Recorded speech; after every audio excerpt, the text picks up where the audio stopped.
الحمد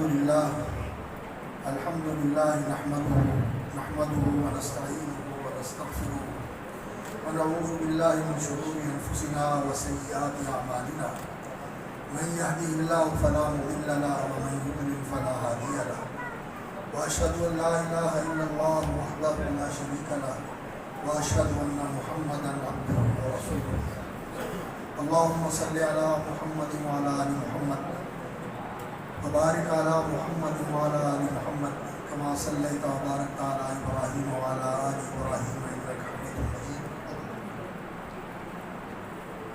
فضیلت مآب حضرت مولانا محمد یوسف انور صاحب اور فضیلت مآب ڈاکٹر سعید صاحب، فضیلت مآب قاری محمد حنیف صاحب، دیگر علماء و مشائخ اور احباب گرامی، آیان جماعت، برادران اسلام، حضرات و خواتین، میں تو ایک طالب علم آدمی ہوں. کانفرنسیں اور جلسے، تو یہ میدان ہے ہمارے خطباء کا اور ان علماء کرام کا جو ماشاءاللہ اسٹیج کی زینت ہیں اور آپ کے دلوں کی دھڑکن ہیں. میں ایک دو باتیں آپ کے سامنے رکھنا چاہتا ہوں. کانفرنس کا عنوان ہے فلسفہ شہادت. شہادت قرآن مجید میں شہادت کیا ہے اور احادیث کے اندر شہادت کس چیز کو کہا گیا ہے، اور عام طور پر جو ہمارے درمیان مشہور ہے وہ شہادت کا ایک مفہوم ہے. قرآن مجید میں اللہ رب العزت نے شہادت کا ذکر فرمایا ہے. سورۃ الحج اس کا آخری مقام ہے. یا ایھا الذین آمنوا ارکعوا واسجدوا واعبدوا ربکم وافعلوا الخیر لعلکم تفلحون وجاہدوا فی اللہ حق جہادہ هو اجتباکم وما جعل علیکم فی الدین من حرج ملۃ ابیکم ابراہیم وسماکم المسلمین من قبل وفی ھذا لِيَكُونَ الرَّسُولُ شَهِيدًا عَلَيْكُمْ وَتَكُونُوا شُهَدَاءَ عَلَى النَّاسِ فَأَقِيمُوا الصَّلَاةَ وَآتُوا الزَّكَاةَ وَاعْتَصِمُوا بِاللَّهِ هُوَ مَوْلَاكُمْ فَنِعْمَ الْمَوْلَى وَنِعْمَ النَّصِيرُ. اللہ رب العزت نے اہل ایمان کو مخاطب کر کے یہ خطاب فرمایا ہے، اور یہ اس خطاب کی تفصیل ہے جو قرآن مجید میں اللہ رب العزت نے سارے لوگوں کو مخاطب کر کے فرمایا. یا ایھا الناس اعبدوا ربکم، اے لوگوں اپنے رب کی عبادت کرو، اپنے رب کی عبادت کرو. عبادت کیا ہوتی ہے؟ جن لوگوں نے دین کی حقیقت کو سمجھا ہے انہوں نے اس کی وضاحت فرمائی ہے کہ عبادت یہ ہوتی ہے غایت المحبت ما غایت الخضوع والتذلل، انتہا درجے کی محبت، انتہا درجے کی نیاز مندی اور فروتنی، عاجزی، اور اللہ کے سامنے خضوع اور اپنے آپ کو اللہ کے سامنے ذلیل کر دینا، بچھا دینا، یہ ہوتی ہے عبادت. اور اس عبادت کی جو روح ہے، جو جان ہے، وہ ہے غایت المحبہ، اللہ رب العزت کے ساتھ انتہا درجے کی محبت کرنا. اور یہ محبت انسان سے مطلوب ہے کہ وہ اللہ کے سامنے انتہا درجے کی محبت سے اپنے دل کو سرشار کر کے پھر اپنے آپ کو اللہ کے لیے بچھا دے، گرا دے، اللہ کی تعظیم اور اس کی فرما برداری اس کی وفاداری اور اس کی شکر گزاری کے اندر اپنے آپ کو اس طرح لگا لے کہ اس کی زندگی کا اور کوئی مقصد ہی نہ ہو. اور اللہ رب العزت کی محبت کس لیے؟ اس لیے کہ انسان کو اللہ رب العزت نے عقل و شعور سے نوازا ہے، انسان کو فہم و فراست سے نوازا ہے، اور انسان جس چیز کو دیکھتا ہے کہ اس کے اندر خوبی اور کمال ہے، اس کے اندر حسن اور جمال ہے، تو انسان اس سے محبت کرتا ہے. تو ساری خوبیاں جو اور سارے کمال اگر کسی کو ملے ہیں تو کس نے دیے ہیں؟ اللہ نے. اور وہ کتنی خوبیوں والا ہے، کتنے کمالات والا ہے. اور اگر کسی کو حسن ملا ہے تو اس نے دیا ہے، اگر کسی کو جمال ملا ہے تو اس نے دیا ہے. اور اس کے حسن و جمال کا کیا عالم ہے، کوئی اندازہ کر سکتا ہے، کوئی تصور کر سکتا ہے؟ تو انسان جو حسن و جمال کا پیدا کرنے والا اور عطا کرنے والا ہے، جو خوبیاں اور کمالات بخشنے والا ہے، اور وہ خود ان خوبیوں اور کمالات سے متصف ہے اور اس حسن و جمال سے متصف ہے جہاں تک انسان کے تصور اور تخیل کی رسائی نہیں ہو سکتی، تو سب سے زیادہ پیار پھر انسان کے دل میں اس اللہ کا ہونا چاہیے. اس لیے کہ وہ جمیل ہے اور وہ حسین ہے اور اس نے حسن بخشا ہے، اور انسان حسن سے پیار کرتا ہے. اور یہ جو حسن ہے یہ تو اس کا دیا ہوا ہے، اور یہ تو اسی لیے ہے کہ یہ دیکھ کر انسان کو اس کا حسن یاد آئے کہ جس نے اس کو عطا کیا ہے وہ خود کتنا حسین ہوگا. اس کے حسن کو انسان سامنے رکھے، اس کے جمال کو سامنے رکھے، اور اس کے حسن و جمال کا یہ عالم ہے. رسول اکرم صلی اللہ علیہ وسلم نے فرمایا لو کشف عن وجہی، اللہ رب العزت کے حسن و جمال اور اس کے نور اور اس کی تابانی کا یہ عالم ہے کہ اگر اللہ رب العزت کے جو نور کا پردہ اپنے سامنے رکھا ہوا ہے، اگر وہ نور کا پردہ اللہ رب العزت ہٹا دے، لأحرقت سبحات وجہی من انتہا الیہ بصرہ، تو جہاں تک اللہ رب العزت کی نگاہ پہنچتی ہے وہ ساری چیزیں بھسم ہو کے رہتی ہیں. اس کے حسن کی تابانیوں کا کوئی سامنا نہیں کر سکتا، کوئی تحمل نہیں کر سکتا، کوئی برداشت نہیں کر سکتا. تو سب سے حسین اور جمیل تو اللہ کی ذات ہے. ان اللہ جمیل یحب الجمال، رسول اکرم صلی اللہ علیہ وسلم نے فرمایا. اور اللہ رب العزت کے پاک ناموں میں محسن نام بھی ہے، حسن والا. اللہ رب العزت کے پاک ناموں میں محسن یہ اسماء الحسنہ میں سے ہے، حسن والا ہے وہ، اور حسن بخشنے والا ہے وہ. تو حسن و جمال کے ساتھ پیار کرنا ہے تو سب سے بڑا حسن و جمال والا کون ہے؟ اللہ. تو پیار پھر کس سے کرنا چاہیے؟ سب سے بڑھ کر اللہ سے پیار کرنا چاہیے. اور خوبیاں اور کمالات اس کی ذات وہ ہے کہ سراسر خوبیاں ہی خوبیاں ہیں، کمالات ہی کمال ہیں، محاسن ہی محاسن ہیں، اور کوئی عیب اور نقص اس کی ذات میں ہے ہی نہیں. سبحانہ و تعالی ہر نقص سے، ہر کمی سے، ہر کمزوری سے پاک اس کی ذات ہے. تو اللہ رب العزت خوبیوں اور کمالات سے متصف ہے، اور اس کی تعریف، اس کی تعظیم، اس کی تنزیہ، اس کی تقدیس، یہ جتنی بھی ہے سب اسی کے لیے. الحمدللہ تعریفیں ساری کس کے لیے؟ اللہ رب العزت کے لیے. اور شکر بھی اسی کا، اس لیے کہ ساری نعمتیں اسی نے پیدا کی اور اسی نے عطا کی. سب کچھ کائنات کے اندر جو ہے موجود یہ اس کی تخلیق ہے، اور اس کی رحمت کا اور اس کی حکمت کا اور اس کی نوازش کا یہ مظہر ہے. اللہ رب العزت نے یہ سب کچھ بنایا ہے اور ہمارے لیے بنایا ہے. سخر لکم ما فی السماوات و ما فی الارض جمیعا منہ، یہ جو کچھ آسمان و زمین کے اندر ہے یہ سب اس نے تمہارے لیے بنایا ہے. خلق لکم ما فی الارض جمیعا، یہ ساری کائنات کا دسترخوان ہمارے لیے سجایا ہے اس نے. تو کتنا بڑا انعام کرنے والا اور کتنا احسان کرنے والا مالک ہے. اگر انسان عقل سے کام لے تو حقیقت یہ ہے کہ یہ جو آیت کریمہ ہے قرآن مجید کی سورۃ البقرہ میں وَإِلَٰهُكُمْ إِلَٰهٌ وَاحِدٌ، تمہارا الہ ایک الہ ہے، لا الہ الا ہو، اس کے سوا کوئی الہ نہیں. وہ الرحمن الرحیم، وہ رحمان و رحیم ہے، وہ الہ ہے. اور الہ کا معنی کیا ہوتا ہے؟ ہم عام طور پر یہ کرتے ہیں معبود برحق، بالکل بجا ہے. اور معبود کون ہوتا ہے؟ جس کے ساتھ سب سے زیادہ محبت کی جائے، اور الہ کا لفظ یہی مفہوم رکھتا ہے، وہ ہستی جس کی طرف انسان لپکتا ہے ایسے جیسے بچہ ماں کی طرف لپکتا ہے۔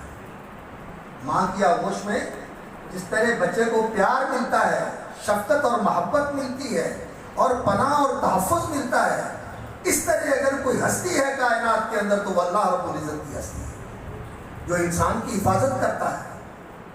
کون ہے جو انسان کی حفاظت کرتا ہے؟ یرسل علیکم حفظہ، تمہاری حفاظت کے لیے اللہ رب العزت نے محافظ مقرر کیا، اور وہی ہے فاللہ خیر الحافظ، جو انسان کی ہمیشہ حفاظت کرتا ہے، ہر قسم کے خطرے سے، ہر قسم کے شر سے انسان کو محفوظ رکھتا ہے۔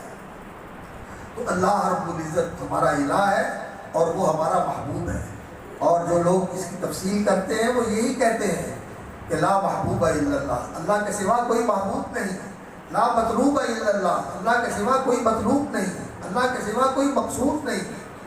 اور اس آیت کے بعد الہکم الہ واحد لا الہ الا هو الرحمن الرحیم کے بعد اللہ رب العزت نے پھر اپنی الوہیت کے دلائل ذکر فرمائے ہیں۔ آیت الآیات ان فی خلق السماوات والارض واختلاف اللیل والنہار والفلک التي تجری فی البحر بما ينفع الناس وما انزل الله من السماء من ماء فاحیا به الارض من بعد موتها وبث فيها من كل دابة وتصريف الرياح والسحاب المسخر بين السماء والارض لآیات لقوم یعقلون۔ یہ آسمان و زمین، یہ بادل، یہ کشتیاں، یہ رزق کے سامان، یہ سب کچھ اللہ رب العزت نے بنائے ہیں۔ یہ نشانیاں ہیں عقل والوں کے لیے، کس چیز کی؟ کہ اس کو رب بھی مانے اور اس کو الہ بھی مانے۔ رب العالمین بھی ہے، الرحمن الرحیم بھی ہے، مالک یوم الدین بھی ہے، تو پھر اس کے ساتھ یہ عہد باندھو کہ ایاک نعبد و ایاک نستعین۔ اور یہاں کیا فرمایا اس صورت کے اندر؟ اسی مقام پہ فرمایا وَمِنَ النَّاسِ مَن يَتَّخِذُ مِن دُونِ اللَّهِ أَندَادًا يُحِبُّونَهُم كَحُبِّ اللَّهِ، لوگوں میں ایسے ہیں جنہوں نے اللہ کے برابر کھڑے کر لیے، خدا کے ہمسر بنا لیے۔ يُحِبُّونَهُم كَحُبِّ اللَّهِ، ان سے ویسی محبت کرتے ہیں جیسی اللہ سے کرتے ہیں۔ وَالَّذِينَ آمَنُوا أَشَدُّ حُبًّا لِلَّهِ، اور جو اہل ایمان ہوتے ہیں وہ سب سے بڑھ کر اللہ سے محبت کرتے ہیں۔ ان کے سامنے سب سے بڑھ کر ذات اور ہستی ہے تو اللہ رب العزت کی، اور اس کی محبت ساری محبتوں پر غالب ہے۔ اور اللہ رب العزت کی محبت کا پھر یہ تقاضا ہے کہ جو اللہ کا محبوب ہے اس کے ساتھ محبت کی جائے۔ اللہ کے محبوبوں میں سب سے بڑھ کر اللہ کے نبی، انبیاء و رسول اللہ کے محبوب ہیں۔ انبیاء و رسول سے محبت کرنا یہ اللہ کی محبت کا تقاضا ہے۔ اس لیے جو محبوب کا محبوب ہو اس سے بھی انسان کو محبت کرنی ہوتی ہے، جو اس کا دشمن ہو اس سے دشمنی، اور جو اس کا محبوب ہے اس سے محبت۔ تو رسول اللہ صلی اللہ علیہ وسلم سے محبت، یہ بھی اللہ کی محبت ہی کا تقاضا ہے، یہ اللہ کی محبت ہی کا تقاضا ہے۔ تو والذین آمنوا اشد حبا للہ، ایمان والے سب سے بڑھ کر اللہ رب العزت سے محبت کرتے ہیں۔ تو عبادت کی بنیاد کس چیز پر ہے؟ محبت کے اوپر، محبت کے اوپر۔ اور اقبال بہت ہی حقیقت شناس انسان ہے، اس نے کمال بات کہی ہے۔ وہ کہتا ہے مقام بندگی دیگر، مقام بندگی دیگر، مقام عاشقی دیگر، چنا خود را نگہداری کے بائی بے نیازی ہاں۔ مقام بندگی دیگر، تیری فرما برداری کرنا اور تیرے حکم بجا لانا، یہ فرشتے تیری بندگی کرتے ہیں اور وہ کر رہے ہیں، لیکن یہ ایک اور مقام ہے، مقام عاشقی دیگر، لیکن محبت کے ساتھ تیری بندگی کرنا یہ ایک اور مقام ہے، یہ اور ہی رنگ ہے، یہ اور ہی مقام ہے۔ چنا خود را نگہداری کے بائی بے نیازی ہاں، چنا خود را نگہداری کے بائی بے نیازی ہاں، تو انتہائی بے نیاز ہے، تجھے کسی کی پرواہ نہیں، کسی چیز کی ضرورت نہیں، لیکن یہ تیری شان بے نیازی کا عجب عالم ہے کہ شہادت پر وجود خود زخون دوستاں کا ہے۔ کیا ہے تیری مقام کی عظمت میرے مالک کہ تو دنیا کو یہ دکھانا چاہتا ہے کہ میرے ساتھ محبت کرنے والے دیکھو کس طرح میرے لیے جانے قربان کر رہے ہیں، سر کٹا رہے ہیں اور قربانیاں پیش کر رہے ہیں۔ اللہ اکبر۔ حضرت عبداللہ ابن جحش رضی اللہ تعالیٰ عنہ جنگ احد کے اندر حضرت سعد بن ابی وقاص اور وہ دونوں بیٹھے کہنے لگے جنگ کا موقع ہے اور اس موقع پر دعا قبول ہوتی ہے، آؤ مل کے دعا کر لیں۔ حضرت سعد نے بھی دعا کی اور حضرت عبداللہ ابن جحش نے بھی دعا کی۔ حضرت سعد نے دعا کی، یا اللہ میرا مقابلہ ایسے دشمن کے ساتھ ہے، میں اس کے ساتھ لڑوں، میں اس پہ وار کروں، وہ مجھ پہ وار کرے، پھر مجھے اس پہ غلبہ عطا فرمانا، مجھے غازی بنا کر واپس لے آنا اور مجھے اس پہ غلبہ اور ظفرمندی عطا فرمانا۔ انہوں نے کہا آمین، اور پھر انہوں نے دعا کی، انہوں نے کہا یا اللہ میرا مقابلہ دشمن کے ساتھ ہو اس میدان کے اندر، اور پھر وہ مجھ پہ وار کرے، میں اس پہ وار کروں، اور پھر یا اللہ ایسا وقت آئے کہ وہ مجھ پہ غالب آ جائے اور پھر وہ میرا گلا کاٹ دے اور میرا سر کٹا ہوا ہو، میری ناک بھی کاٹ دے، میرے ہونٹ بھی کاٹ دے، میری آنکھیں بھی نکال دے، میری انتڑیاں بھی نکال کے باہر پھینک دے، اور شہید جس حالت میں شہید ہوتا ہے اسی حالت میں اٹھے گا۔ نبی صلی اللہ علیہ وسلم نے فرمایا اس کا خون بہ رہا ہوگا، رنگ خون کا ہوگا، لیکن کستوری کی خوشبو آ رہی ہوگی، اسی حالت میں اٹھے گا۔ اور جب تیری بارگاہ میں پیش ہوں اور تو پوچھے کہ عبداللہ یہ سارا کچھ تیرے ساتھ کس لیے ہوا، تو میں کہوں تیرے لیے یہ شہادت کا مطلوب و مقصود مومن، نہ مال غنیمت نہ کشور کشائی، دو عالم سے کرتی ہے بیگانہ دل کو، عجب چیز ہے لذت آشنائی۔ یہ لذت آشنائی، یہ اللہ کی آشنائی کی لذت، یہ دنیا کی کسی چیز کی انسان کی زندگی میں قیمت نہیں رہتی۔ اور آج ہم شہیدوں کے ماتم کرتے ہیں اور شہیدوں کے نوحے پڑھتے ہیں اور ان کے مرثیے پڑھتے ہیں اور ان سے محبت کا دعویٰ کر کے جو رسول اکرم صلی اللہ علیہ وسلم کے محبوب ہیں ان پہ سب و شتم کرتے ہیں، ان پہ طعن کرتے ہیں، نعوذ باللہ اپنی زبانوں کو نعوذ باللہ ان پہ کھولتے ہیں کہ ان کے نقائص نکالے ہیں۔ وہ رسول اللہ صلی اللہ علیہ وسلم کے محبوب ہیں اور رسول اللہ صلی اللہ علیہ وسلم اللہ کے محبوب ہیں، اور یہ جو رسول اللہ صلی اللہ علیہ وسلم کے محبوب ہیں یہ اللہ کے بھی محبوب ہیں۔ تمام صحابہ رضوان اللہ علیہ مجمعین اور نبی صلی اللہ علیہ وسلم کے تمام اہل بیت اور نبی صلی اللہ علیہ وسلم کی اطرت، آپ کا گھرانہ، آپ کا خاندان، بنو ہاشم والے، بنو مطلب والے، قریش والے، یہ سارے رسول اکرم صلی اللہ علیہ وسلم کے خاندان والے ہیں، حتیٰ کہ عرب بھی، ان سے بھی محبت کرنا، اس لیے کہ رسول اکرم صلی اللہ علیہ وسلم کی وہ حدیث ذرا ذہن میں رکھیں جب نبی صلی اللہ علیہ وسلم نے فرمایا کہ اللہ رب العزت نے مخلوق کو پیدا کیا اور پھر ان کے دو حصے کر دیے اور مجھے اس میں کر دیا جو ان میں بہتر تھی، عرب اور عجم۔ عربوں میں نبی صلی اللہ علیہ وسلم کو کر دیا، پھر عربوں میں سے نبی صلی اللہ علیہ وسلم کو اللہ رب العزت نے اس خاندان میں کر دیا جو سارے خاندانوں میں بہتر تھا، اور اس خاندان میں سے اس گھرانے میں کر دیا جو سارے گھرانوں میں بہتر تھا۔ تو نبی صلی اللہ علیہ وسلم نے فرمایا اللہ رب العزت نے مجھے بہتر سے بہتر سے بہتر کے اندر لا کے کھڑا کر دیا۔ تو بنو ہاشم کا گھرانہ جو ہے یہ قریش میں سب سے بہتر گھرانہ تھا، اور قریش جو ہے وہ عرب میں سب سے بہتر تھے، اور عرب جو ہے وہ سارے انسانوں میں سب سے بہتر ہے۔ اور یہ عرب سے دشمنی، پھر قریش سے دشمنی، پھر رسول اکرم صلی اللہ علیہ وسلم کے خاندان سے دشمنی، اور آپ صلی اللہ علیہ وسلم کے اہل بیت ازواج مطہرات امہات المومنین سے دشمنی۔ یہ کیسی محبت ہے اہل بیت کے ساتھ؟ یہ جہالت ہے، یہ ظلم ہے۔ ان کا تو کوئی نہیں بگاڑ سکتا، وہ تو وہ ہیں کہ جن کے ہر وقت درجے بلند ہو رہے ہیں اللہ رب العزت کے ہاں۔ ان کے محبت کرنے والے کروڑوں کی تعداد میں الحمدللہ موجود ہیں جو ان کا ذکر خیر کرتے ہیں اور محبت سے ان کا نام لے کے ان کے لیے رضی اللہ عنہم ورضوا عنہ دعائیں پڑھتے ہیں۔ ان لوگوں کے اس طرح کہنے سے ان کی شان پہ کوئی کمی نہیں آتی، لیکن یہ اپنی قسمت کا ناس مارتے ہیں اور اپنے نصیب جلاتے ہیں، اور یہ اللہ رب العزت نے ان کو سزا دی ہوئی ہے کہ یہ اپنا خون بھی بہاتے ہیں اور اپنے سینہ کو بھی کرتے ہیں۔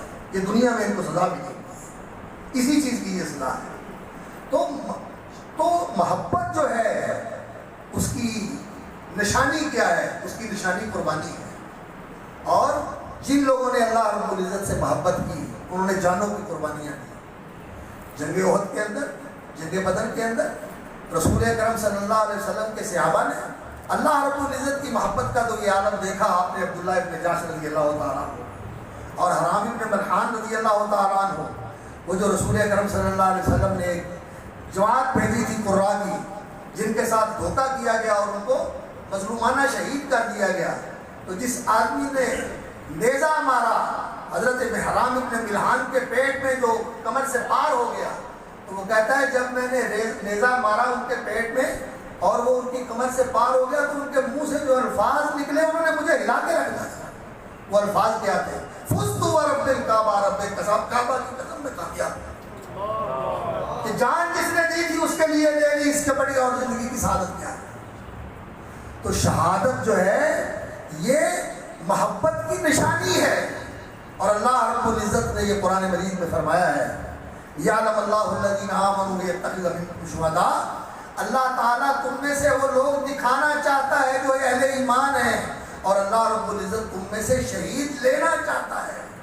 وہ جو اقبال کی بات ہے کہ شہادت پر وجود ہے خود زبون دوستاں کا ہے، تو دنیا کو بتانا چاہتا ہے کہ یہ ہے میرے ساتھ محبت کرنے والے جو میرے لیے جانیں بھی پیش کرتے ہیں، مال بھی پیش کرتے ہیں، دربار بھی جنہوں نے چھوڑ دیے، رشتہ دار بھی جنہوں نے چھوڑ دیے۔ حضرت ابو عبیدہ رضی اللہ تعالیٰ عنہ جنگ بدر کے اندر ان کے والد جراح نعوذ باللہ اللہ کی توحید کا انکار کر رہے ہیں، شرک کا پرچار کر رہے ہیں اور شرک کی حمایت پہ سامنے آ گئے ہیں۔